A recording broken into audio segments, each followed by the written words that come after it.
When we parted ways from work in that 10-year span, with all that ugliness happened, that became a very dark period of time. I do feel bad that the book set us back, and I feel bad that you feel bad about it and that you're hurt about it. Paul Teutul Jr. is famous across America and around the world for his custom motorcycles built at the American Orange County Chopper Workshop, where he and his father transformed cold metal into roaring works of art. But behind the spotlight lies a blood-soaked and tear-stained tragedy, the story of a son pushed to the edge of agony by his own father. Paul Jr. is not just a mechanic or a designer, he is a victim of a childhood controlled, beaten, and forced to grow up in fear and silence. His father, Paul Sr., once a mentor, became the very man who pushed him off the peak of his career. One gloomy day, in front of the entire crew and TV audience, Paul Jr. was fired by his father and taken to court, sued for $1.5 million. But instead of collapsing, Paul Jr. chose to rise from the ashes and build his own empire. How did Paul Jr. survive such a devastating blow? Is there still hope for reconciliation between father and son? Discover the tragedy of Paul Jr. from American Orange County Chopper right now in the video. A childhood under his father's control. Today, the man who once built some of America's most iconic motorcycles, Paul Teutul Jr., for the first time reveals the truth behind the camera. The reason why, for the past 15 years, he has harbored deep hatred for his father and has never once had dinner with him. At just 12 years old, while other kids his age were playing with toy cars and reading comics, Paul Teutul Jr. held a welding rod in his hand, standing amid the blazing sparks and roaring machines in his father's steel workshop, Orange County Ironworks. He had no choice.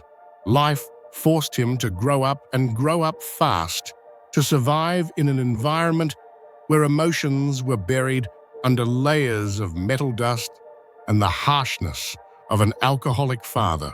Paul Sr.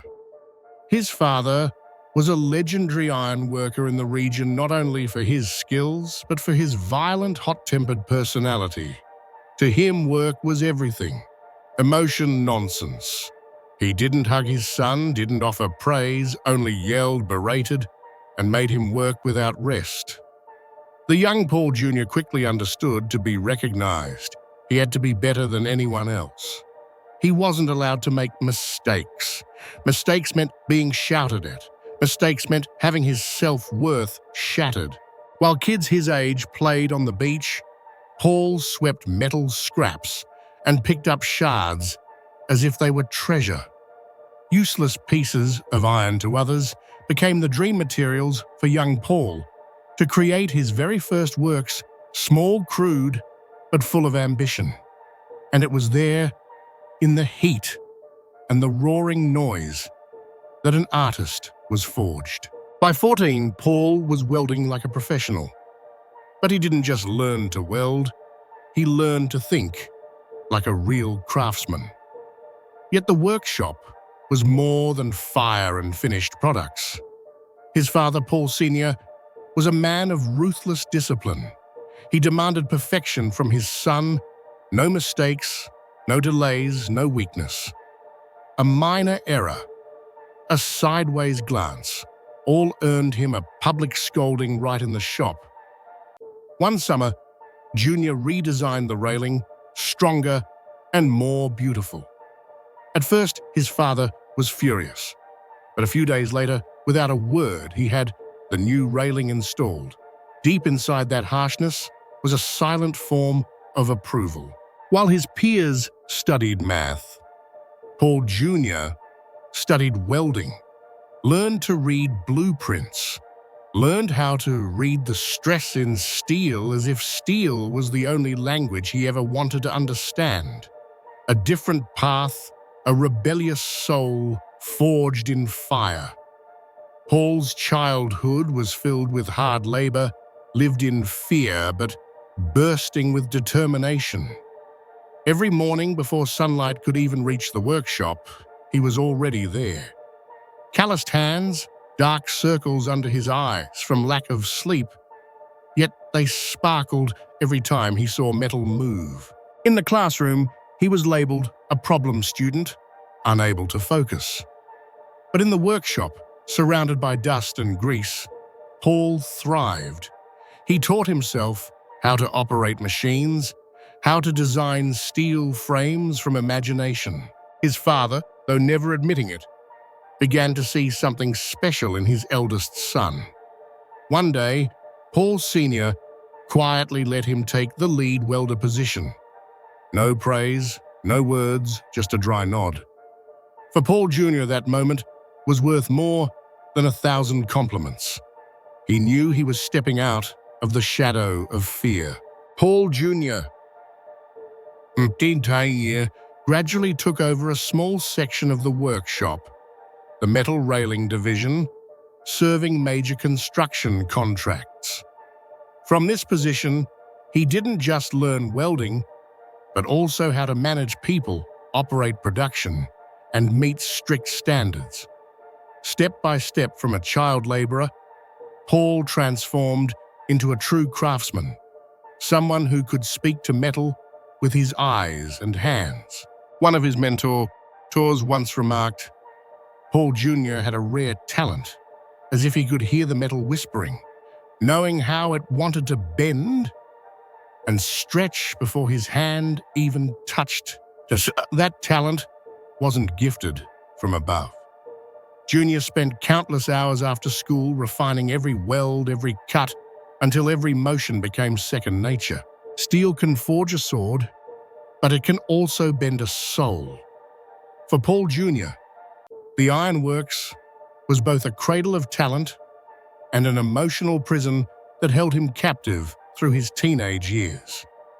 But it was also the place that forged the man the world would later call America's motorcycle design genius. He emerged from steel, no longer just a craftsman, slowly seizing power at Orange County Ironworks. When he returned to his father's shop after graduation, Junior was no longer the kid sweeping the floors. He had become a true fabricator, sharp, mature, confident, like a seasoned veteran. At just 19 years old, Paul Jr. was put in charge of the railing division at Orange County Ironworks. Not a minor role by any means. This department accounted for nearly half of the company's revenue. Outsiders gossiped about nepotism, but anyone who worked alongside him knew he earned it. Not only did he manage the team, Paul Jr. also expanded the designs, injecting a modern breath into the aging steel shop. His designs were in demand.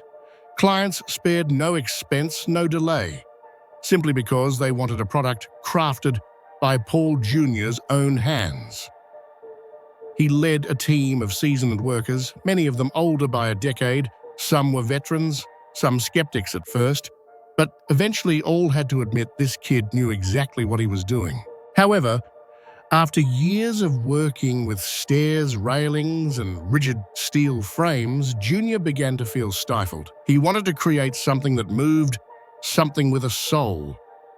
At night, after hours, he quietly sketched in an old notebook motorcycles unlike anything anyone had ever seen.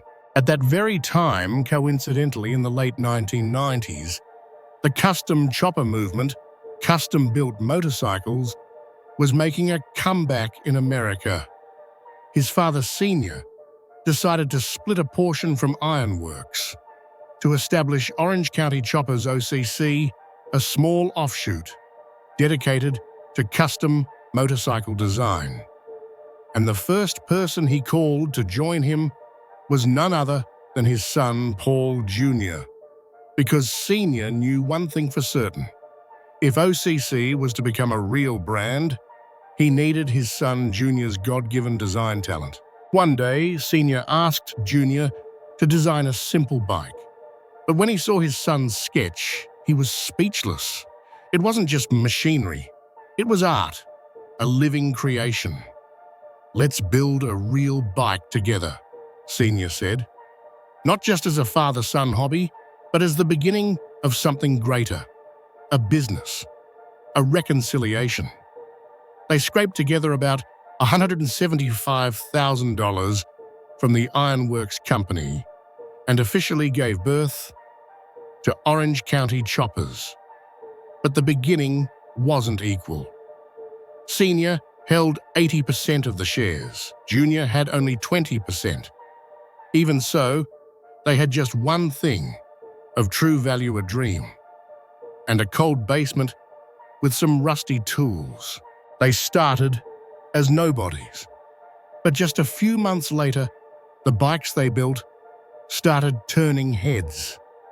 The first one, named True Blue, took 4 grueling months, sleepless nights, non-stop, welding every detail painted by hand. When the bike debuted at the Daytona exhibition in 1999, jaws dropped. No one could believe it had been built in a rundown shop in upstate New York. They were no longer unknowns.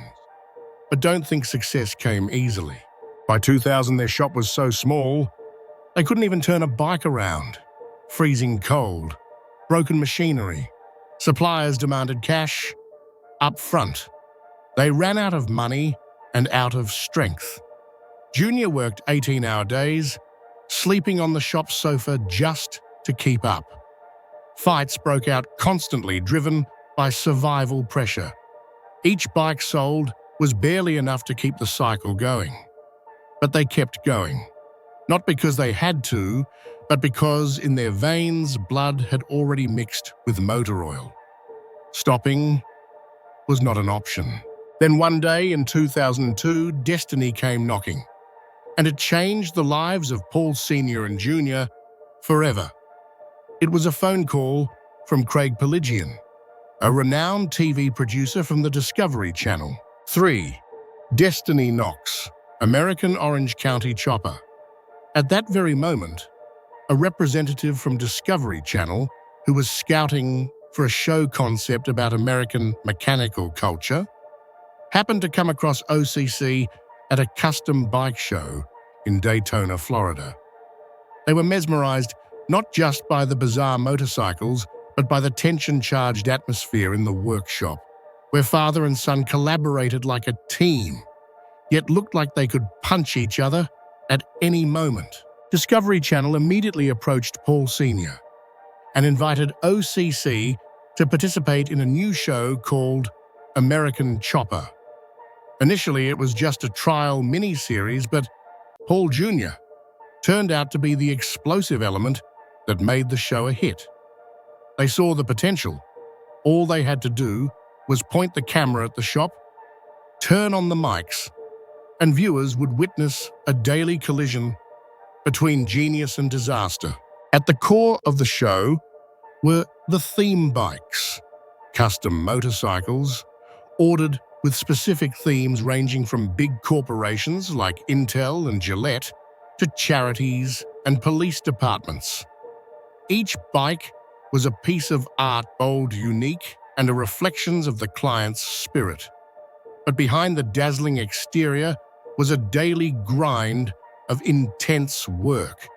Brutal deadlines, ever-changing client demands, breakdowns within the fabrication crew, and, of course, the explosive arguments between Sr. and Jr.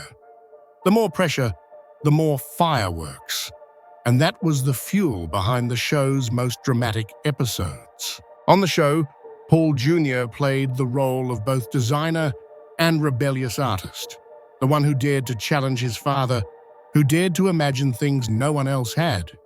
His stubborn, independent nature, paired with unshakable creativity, made him impossible to look away from.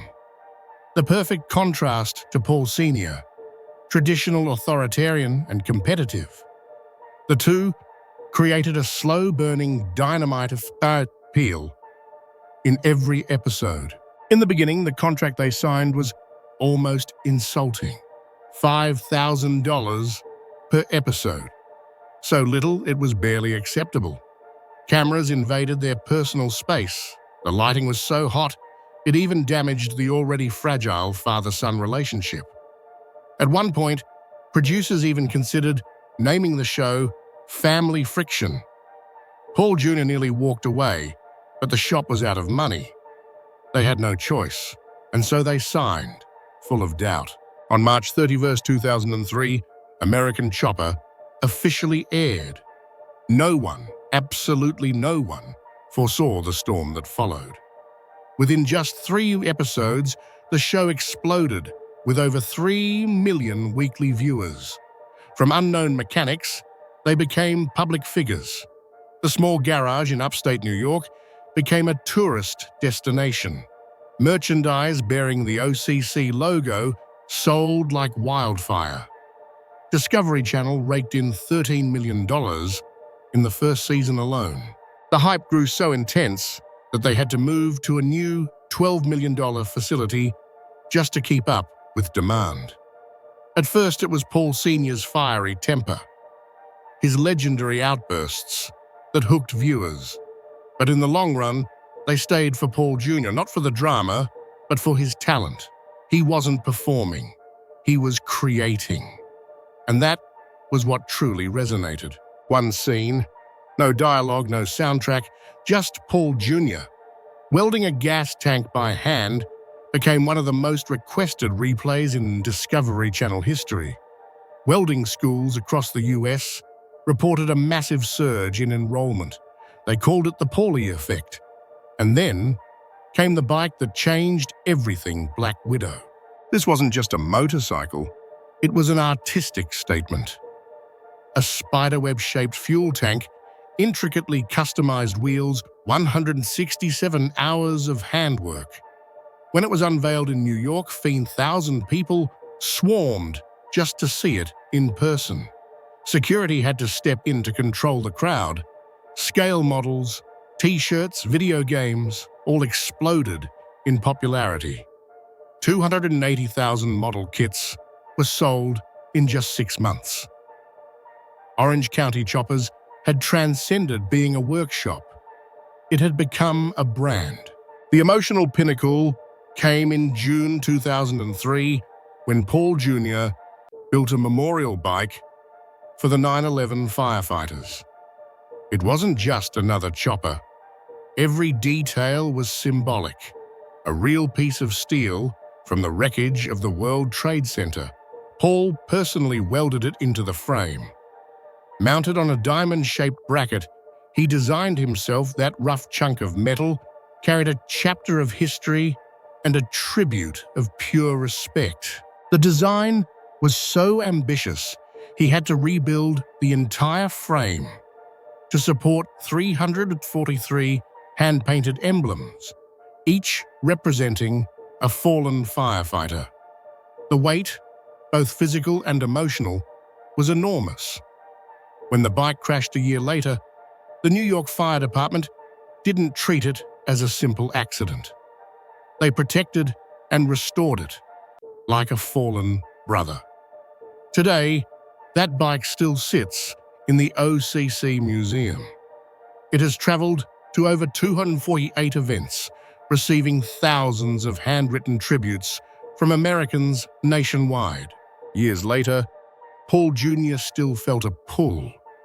He decided to build a second tribute bike. Unveiled on January 20th, 2011, the event drew not just bikers, but dignitaries like New York Mayor Michael Bloomberg and the 9/11 Memorial President. Paul received a special request from Daniel R. Tishman, a board member of the memorial, to create something unforgettable.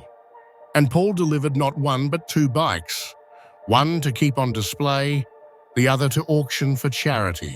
That day, thousands gathered for the 9/11 tribute bike unveiling. Some bought tickets online, Others queued from early morning to see the steel masterpiece in person. Every dollar raised, every cent was donated to the Memorial Museum. And when the tarp was pulled back, silence fell. Then came the sobs. It was no longer a motorcycle. It was a symbol, a condolence forged in metal, the roar of memories still echoing. But behind that gleaming chrome surface was something even more astonishing. Paul Jr.'s genius engineering mind. The man once dismissed as just a bike sketch artist had become a quiet innovator. In 2012, Paul quietly introduced T-Spline, an advanced 3D modeling tool, into custom bike manufacturing. What once took 40 hours could now be done in 15. A quantum leap in the mechanical industry, though few recognized it was Paul who led the way. His breakthroughs didn't stop.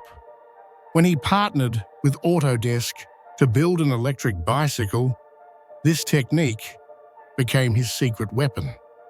Not long after, other shops started copying. Many used it without knowing its origin or chose to forget the pioneer's name. But Paul Bao didn't care. He kept forging ahead.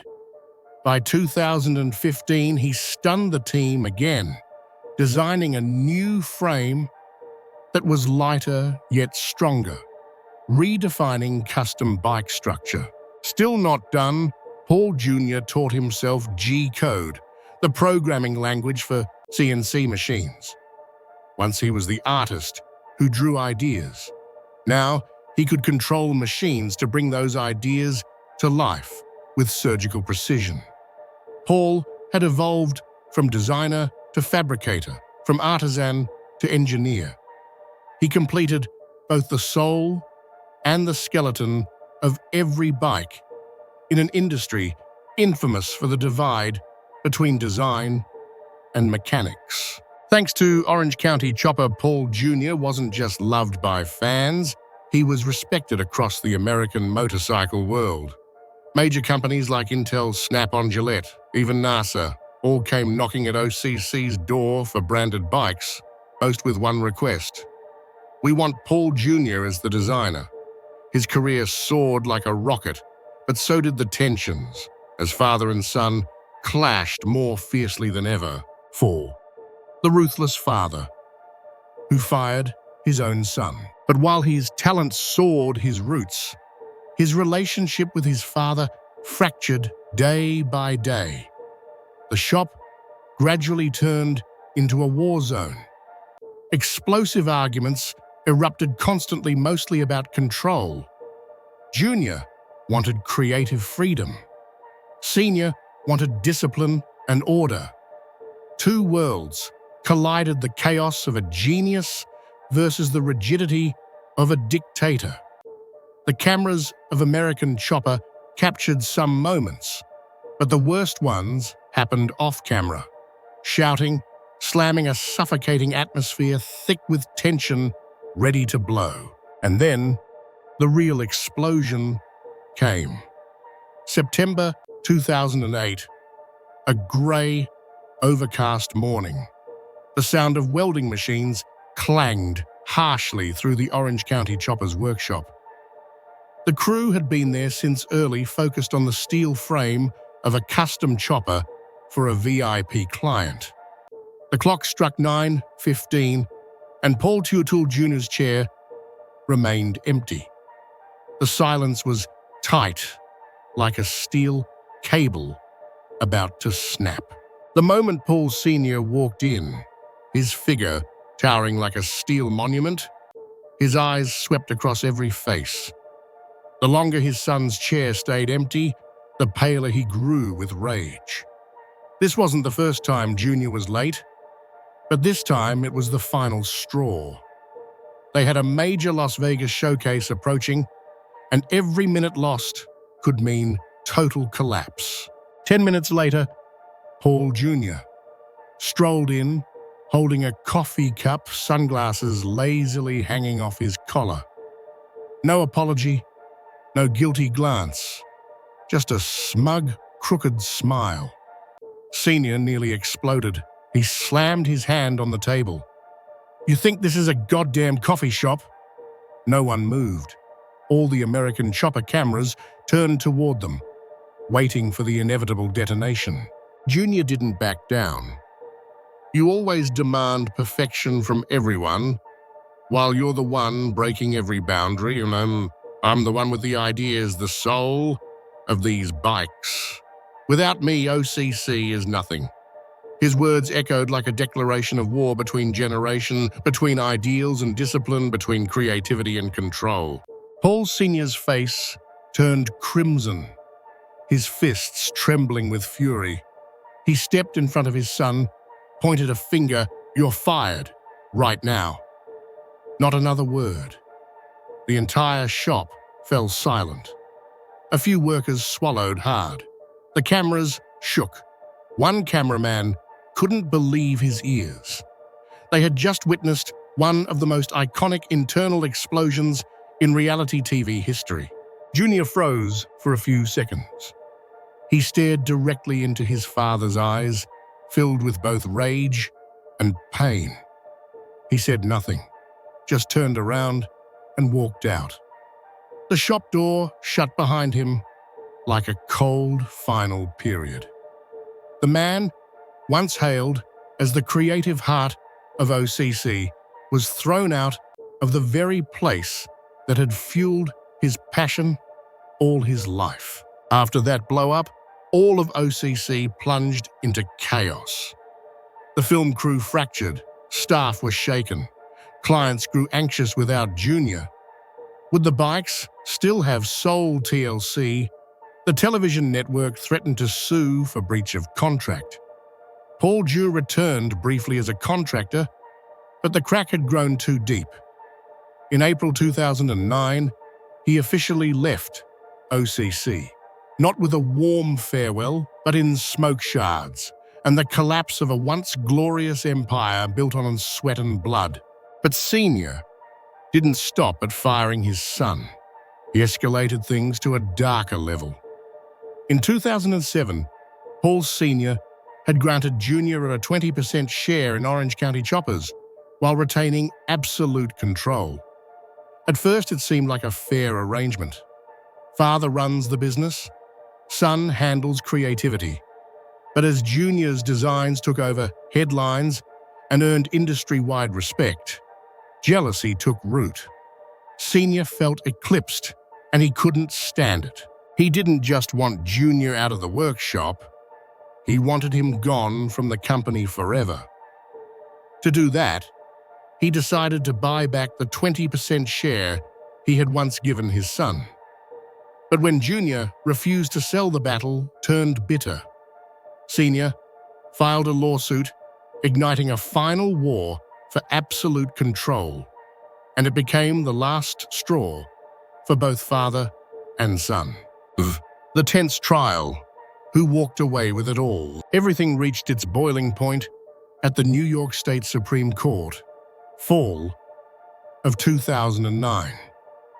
No one could have imagined that the once close father-son bond between Paul Teutul Sr. and Paul Jr., the soul behind legendary choppers, would shatter so completely they'd end up facing each other in court.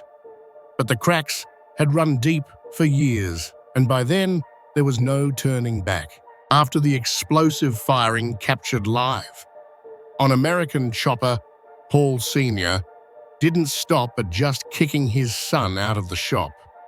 He was determined to seize absolute control over Orange County choppers. In his eyes, Paul Jr. was no longer a partner, but a ticking time bomb. With 20% of the shares still in Junior's hands, Senior filed a lawsuit against his own son, demanding he be forced to sell back the shares at a fair market value. This was a true power grab. Junior didn't back down. He immediately countered, declaring that the so-called buyback agreement his father cited was in fact just a rough draft, vague, incomplete, and unenforceable. It wasn't a contract, but an empty promise. With top-tier lawyers behind him, Jr. appealed, determined to defend his legal stake in OCC, the company he helped build from the ground up. The initial hearing leaned in Paul Sr.'s favor. The court allowed evaluation of the shares to proceed, paving the way for Sr. to buy out his son's stake. The courtroom air was thick, like welding smoke, tense, heavy, and reeking of betrayal. To outsiders, it was a business dispute. But to the Teutuls, it was a fight for survival over pride power and a family bond already rotting from the inside. Paul Jr. refused to accept defeat. He appealed to a higher court, and there the narrative shifted. The appellate judges questioned whether anyone could be legally forced to sell shares based on an agreement lacking key contractual elements. Jr.'s team presented a barrage of strong arguments, pointing out that the letter agreement failed to define the valuation process timeline or any binding obligations for either party. On December 14, 2010, the appellate court delivered its verdict. Like thunder in a clear sky, Paul Jr. won. The court ruled Sr.'s agreement unenforceable. The powerful father's arrogance crumbled under the cold, sharp blade of the law. Paul Jr. retained his 20% stake and proved once and for all that he was no longer living in the shadow of his father's name. The atmosphere at OCC after the trial felt hollowed out. Those who had worked there witnessed firsthand how two men who once stood shoulder to shoulder had now turned their backs, each willing to destroy the other at any cost. OCC was no longer a custom bike shop. It had become a courtroom battlefield soaked in the wreckage of family, and that pain seeped into every door, every cold metal frame of every chopper. 6. The victor and the defeated. After being ousted from Orange County choppers in 2009, everyone thought Paul Jr. would fade into oblivion. For many, it was a death sentence for his career. But Paul Jr. was different. He began building his own empire, starting with an unlikely collaboration with a Coleman to design a grill. It sounded small, but that unexpected move helped him stay afloat through a stormy economy. In 2010, Paul Jr. Designs PJD was born. It wasn't just a bike shop. It was a symbol of creative freedom and the start of a new empire unchained from the shadow of Teutul Sr. And then, one contract led to a chain of breakthroughs. Paul Jr. dove into product promotion, dog toy design, even building a public park for pets. By 2012, the name Paul Jr. Designs had already surpassed Orange County choppers in brand reach and revenue. His clothing line turned a strong profit. His bikes appeared in campaigns for Blizzard Paramount. He was no longer just a motorcycle builder, he had become a cultural icon. PJD made waves fast. Paul Jr. infused every chopper with his signature touch, sharp, bold, and unconventional. No longer bound by OCC's outdated rules, he tackled artistic projects from World of Warcraft-inspired bikes for Blizzard Entertainment to collaborative designs with Nickelodeon for Teenage Mutant Ninja Turtles. Paul Jr. was no longer a mechanic, he was a true mechanical artist. PJD's fame spread not only because of eye-catching bikes, but also thanks to a dramatic return on American Chopper Sr. versus Jr. This wasn't just a custom bike show.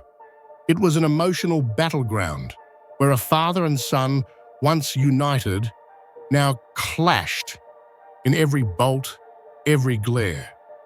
Viewers weren't just hooked on the builds, they were waiting for that moment of confrontation, Those cold handshakes, the bottled-up rage behind safety glasses and grease-stained gloves.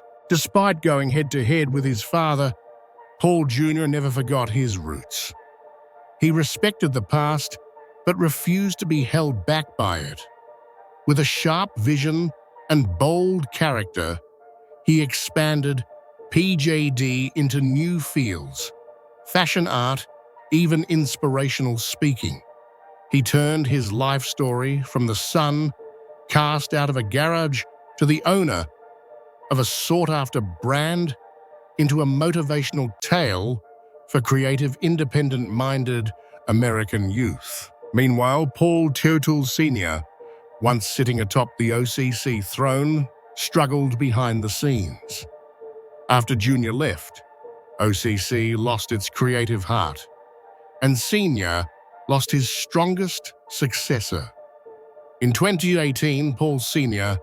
filed for personal bankruptcy, revealing over $1 million in debt. The once coveted choppers, once fetching hundreds of thousands of dollars, now sat silent and dust-covered in storage like warhorses abandoned after the final battle. Unwilling to give in, tried to resurrect the OCC brand by launching the OCC Roadhouse and Museum in Florida, a mix of restaurant, museum, and biker hub. But the glory had faded. Though still respected in the motorcycle world, he was no longer the TV star who once ruled a decade. YouTube videos, efforts with Outlaw TV, each move, showed a man still fighting not to be forgotten. Father and son now live separate lives, representing two starkly different images. Paul Jr., polished, calm, artistic, and inventive. Paul Sr., blunt, old school, seemingly stuck in the past. They no longer clash openly, but their silence speaks volumes. The rift never truly healed. As of 2025, Paul Sr. and Paul Jr. exist in two separate worlds that never intersect. They only appear together when bound by production contracts, nothing more. From 2018 to 2023, yes, they built a few bikes together, but insiders confirmed it was all a show for the cameras. Jr. recently admitted on a podcast that he and his father haven't shared a single holiday dinner in over 15 years, not even after his son was born. The family had shattered long ago. The tragedy of Paul Teutul Jr. isn't just the explosive outbursts on television. It's the slow, smoldering war between fame and family, between artistic spirit and a father's iron-fisted legacy. His career seemed doomed to collapse, but from those ashes, he rose, building PJD, his own empire, where he leads no longer, living in the shadow of OCC. Had there been no TV spotlight, could father and son have avoided their split? And Paul Sr., the once roaring lion, does he ever regret the years he traded away family for control? Share your thoughts in the comments below. If this story moved you, like, share, and subscribe to the channel so you won't miss the next inspiring story. Thank you for watching.